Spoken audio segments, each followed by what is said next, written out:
오늘의 말씀은 전도서 1장 12절부터 18절까지 말씀입니다. 나 전도자는 예루살렘에서 이스라엘 왕이 되어 마음을 다하며 지혜를 써서 하늘 아래에서 행하는 모든 일을 연구하며 살핀즉 이는 괴로운 것이니 하나님이 인생들에게 주사 수고하게 하신 것이라. 내가 해 아래에서 행하는 모든 일을 보았노라. 보라, 모두 다 헛되어 바람을 잡으려는 것이로다. 구부러진 것도 곧게 할 수 없고 모자란 것도 셀 수 없도다. 내가 내 마음속으로 말하여 이르기를 보라, 내가 크게 되고 지혜를 더 많이 얻었으므로 나보다 먼저 예루살렘에 있던 모든 사람들보다 낫다 하였나니 내 마음이 지혜와 지식을 많이 만나 보았음이로다. 내가 다시 지혜를 알고자 하며 미친 것들과 미련한 것들을 알고자 하여 마음을 썼으나 이것도 바람을 잡으려는 것인 줄을 깨달았도다. 지혜가 많으면 번뇌도 많으니 지식을 더하는 자는 근심을 더하느냐. 이런 전도서의 말씀을 볼 때 가장 중요한 핵심이 하나 있습니다. 그 핵심은 무엇이냐면 어제 말씀에 관한 것인데요. 여러분, 어제 우리가 어떠한 말씀을 나눴습니까? 솔로몬은 인생을 살면서 좋은 것들을 다 누려봤습니다. 그는 엄청난 부와 권력 등 당시에 누릴 수 있는 것들은 다 누려봤습니다. 그리고 이렇게 다 경험한 후에 솔로몬이 세상의 본질에 관해 어떻게 정의를 내렸습니까? 인생은 헤벨이라고 말했어요. 다시 말해 헛되다라고 말했다라는 거예요. 여러분, 그런데 여기서 말하는 헛되다라는 것은 정말 우리 인생은 허무하다 이렇게 말하는 게 아니에요. 여러분, 여기서 헛되다라고 말할 때 그 헛되다라는 것은 인생의 분수령인 거예요. 솔로몬이 인생이 헛되다라고 말을 할 때 그 헛됨은 허무와 무가치한 것들로만 살 것인가, 아니면 영원하시며 또한 허무가 아닌 날마다 채우시는 그 하나님을 만날 것인가 라는 질문인 거죠. 그것을 솔로몬이 지금 말하고 있는 거예요. 여러분, 바로 이것이 전도서의 핵심인 겁니다. 허무함으로 살 것인가, 하나님을 의지하며 살 것인가, 그것을 말하는 거죠. 여러분, 그래서 오늘도 이러한 관점으로 우리가 하나님의 말씀을 한번 살펴봐야 되는데요. 여러분, 오늘 본문은 총 3가지의 주제를 이야기하고 있습니다. 그런데 오늘 12절과 13절에서 나오는 사람의 일, 노동에 관해서만 우리가 말씀을 함께 나누고자 합니다. 왜냐하면 나머지 주제들은 다음 본문에서 나오기 때문에 그래요. 여러분, 하여튼 오늘 본문 13절 말씀을 보면 사람이 이 땅에서 행하는 모든 일을 연구했다라고 그렇게 기록하고 있어요. 그러니까 사람은 왜 일을 해야 하는가라는 것을 오늘 말씀을 기록한 전도자가 연구를 했다라는 거예요. 그러니까 이 전도자가 자신이 경험할 수 있는 노동들을 다 경험하고 마침내 깨닫게 되었다라는 거죠. 여러분, 우리가 결론을 말하기 전에 여러분에게 질문이 하나 있습니다. 여러분에게 드릴 질문은 무엇이냐면, 여러분, 사람은 왜 노동을 할까요? 왜 사람이 일을 할까요? 구체적으로 우리 학생들에게 적용하자면 왜 우리는 열심히 공부해야 되고 왜 좋은 대학교를 왜 가야 될까요? 여러분, 결국엔 우리 학생들도 앞으로 직업을 갖기 위해서 공부를 하는 건데, 여러분, 결론적으로 왜 우리는 노동을 해야 될까요? 여러분, 우리가 주변만 살펴봐도 정말 열심히 일하는 사람들이 많습니다. 여러분, 그런데 왜 그렇게 사람들이 열심히 일할까요? 여러분, 결론부터 말씀드리자면 사람들은 이 땅에서 먹고 살기 위해서 일을 하는 거예요. 여러분, 영화 웰컴 투 동막골이라는 영화가 있습니다. 그런데 이 영화가 어떤 영화냐면 남북 전쟁을 배경으로 하고 있는 영화예요. 여러분, 그런데 이 영화에서 어느 날 남과 북의 군인들이 어떤 마을에서 같이 생활을 하게 되는 영화인 거죠. 그런데 이 영화의 이 마을에는 나이가 많으신 촌장님이 있었는데, 그 촌장님은 화도 안 내고 온유하게 말하는 사람이었습니다.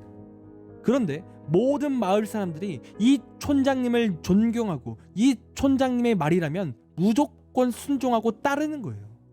그래서 이 모습을 본 북한군의 지휘관이 이 촌장님에게 묻는 거예요. 어떻게 그렇게 화도 내지도 않는데 어떻게 사람들을 저렇게 잘 통솔하며 당신의 말을 잘 듣는지 그렇게 묻는 거예요. 여러분, 그러자 이 촌장님이 어떻게 대답한지 아십니까? 이렇게 대답했습니다. 뭘 많이 먹여야지.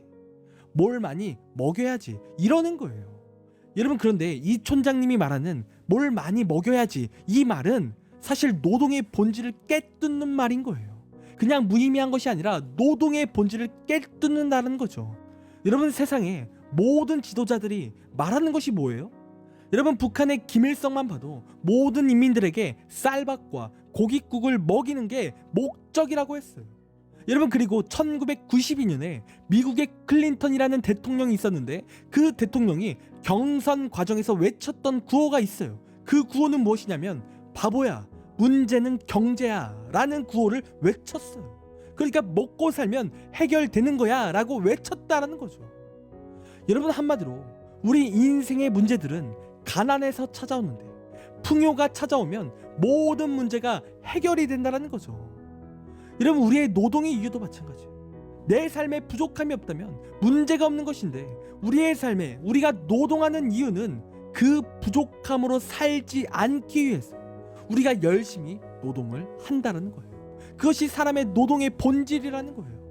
내가 굶주리지 않기 위해, 내가 더 나은 삶을 살기 위해, 풍요롭게 살기 위해서 우리가 노동을 한다는 거예요. 그러니까 우리 학생들도 내 인생이 부족한 인생이 아닌 잘 나가고 좋은 집도 살고 풍족하고 살고 싶기 때문에 여러분 어떻게 합니까? 열심히 공부하고 열심히 대학을 가고 열심히 좋은 직업을 갖는 거예요. 여러분, 정리하면 우리의 삶에 풍요가 이루어지면 내 삶에 전혀 문제가 없다라는 거예요. 여러분, 그래서 사람은 열심히 노동하며 열심히 공부하게 되어 있다라는 거예요. 여러분, 그런데 우리가 기억해야 되는 사실은 무엇이냐면 여러분, 우리나라가 선진국이에요. 그런데 우리의 삶에 지금 풍요를 이루었습니까? 아니면 안 이루었습니까? 여러분, 더 구체적으로 말해 우리의 삶은 지금 부유합니까? 아니면 가난합니까? 여러분, 어떤 학자가 자신이 부유한지 아닌지 객관적인 지표를 만들었는데요. 제가 여러분에게 그 지표를 통해 여러분이 부유한지 아닌지 질문을 한번 던져볼 거예요. 여러분, 첫 번째 질문은 무엇이냐면 바로 이거예요. 여러분은 언제든지 깨끗한 물을 마실 수 있습니까? 여러분, 이게 첫 번째 질문이에요. 여러분, 혹시 이 질문에 나는 깨끗한 물을 마실 수 없다라고 대답하시는 분들이 있습니까? 여러분, 아마 절대 없을 거예요. 여러분, 왜요? 우리나라 안에서는 언제든지 어디서나 물을 마실 수 있기 때문에 그래요. 그런데 전 세계 인구 중에 7억 8,500만 명이 물을 못 구한다는 거예요. 목이 말라도 우리처럼 쉽게 물을 구할 수가 없다라는 거예요. 그래서 그 사람들은 어떻게 합니까? 기생충이 있는 그 더러운 흙탕물을 어떻게든 생존하기 위해서 그러한 더러운 물을 마시는 거예요. 여러분, 그런데 우리 대한민국에 사는 사람치고 물 가지고 고민하는 사람이 있습니까? 없는 거예요. 먹고 싶으면 언제든지 깨끗한 물을 구할 수 있는 거죠. 그러니까 우리는 객관적인 수치를 보았을 때 우리는 풍요로움을 이루었어요. 우리가 객관적으로 보았을 때 우리나라 사람들은 부자인 거예요. 그런데 풍요로운 나라 가운데 문제가 없어야 하는데 이러한 선진국 가운데 일어나는 현상들이 있다는 거예요. 여러분, 그 현상은 무엇이냐면 첫 번째로 풍요로운 국가의 국민들의 분노 지수가 높다는 거예요. 여러분, 풍요가 없는 나라에는 잘 없는 범죄인데 풍요로운 국가 가운데 분노 때문에 저지르는 범죄가 넘쳐난다는 거예요. 그리고 그 이유는 풍요로운 국가에는 계층이 많이 나뉘어지기 때문에 그렇다는 거예요. 그러니까 서로가 서로를 비교하는 형태가 생긴다는 거죠. 임대 아파트 사는 사람과 자가 아파트를 사는 사람, 또 강남 사는 사람과 강북 사는 사람 등등 이러한 계층이 생겨서 나보다 더 좋은 계층에 있는 사람들을 부러워하고 열등감을 느낀다는 거죠. 여러분, 그러나 빈민 국가에서는 다 같이 가난하기 때문에 그러한 열등감이 생길 수 없다는 거예요. 다 같이 그 이웃들의 슬픔과 고통을 함께 공감한다는 거예요. 왜요? 다 같이 힘들고 또한 남이 겪는 문제가 바로 내 문제이기 때문에 그래요. 그러니까 사람이 풍요로우면 고민이 없을 것 같고 문제가 없을 것 같은데 그게 아니라는 거예요. 여러분, 그리고 풍요로운 나라의 특징을 보면 그 나라 안에 우울증, 공황장애 이러한 정신질환들이 가득하다라는 거예요. 여러분, 그래서 결론적으로 말씀드리면 우리가 노동을 할 때 절대로 사람은 풍요로움을 위해서 일해서는 안 된다는 거예요. 왜요? 그것은 진정한 행복이 아니기 때문에 그래요. 아무리 풍요로워도 우리의 삶이 진정으로 행복하지 않다라는 거예요. 여러분, 그렇다면 우리가 노동을 할 때 우리의 목적은 어떠한 목적을 가지고 일을 해야 될까요? 여러분, 오늘 솔로몬이 그 답을 주는데요. 여러분, 그 답이 무엇입니까? 13절의 기록을 보니까 하나님이 인생들에게 주사 수고하게 하신 것이라. 여러분, 이 뜻이 무엇입니까? 하나님이 수고하게 하셨다는 거예요.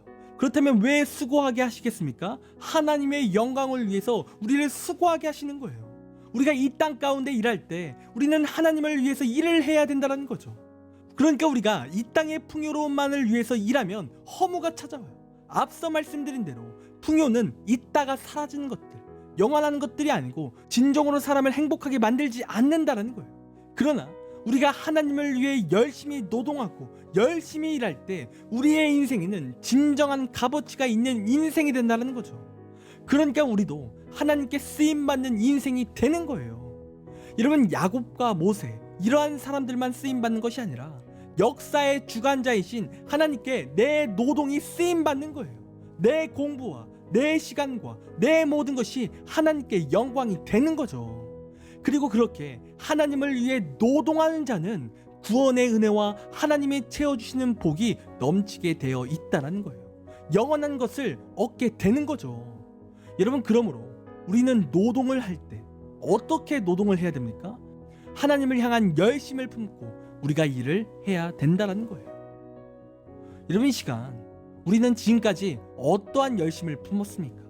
만약에 여러분 지금까지 나의 풍요로움만을 위해서 열심을 품었다면 이 시간 하나님을 향해 열심을 품는 우리의 삶이 되기를 간절히 원합니다. 우리가 그렇게 하나님을 향한 열심을 품을 때 우리의 삶에 허무가 아닌 영원하신 하나님의 영원한 복이 임할 줄 믿습니다. 그러니 이 시간 하나님을 위해 열심을 품고 공부하며 일하는 우리의 삶이 되길 간절히 원합니다. 시간 기도하겠습니다. 하나님, 내 삶이 하나님을 위해 일하고 하나님을 위해 열심을 품는 삶이 되기를 원합니다. 하나님, 우리를 붙드셔서 날마다 하나님의 영광을 위해 살아갈 수 있도록 인도하여 주시옵소서. 그리하여 우리가 허무가 아닌 영원한 복을 받는 우리의 삶이 될 수 있도록 인도하여 주옵소서. 하나님, 감사합니다. 사랑이 많으신 예수님의 이름으로 기도드립니다. 아멘.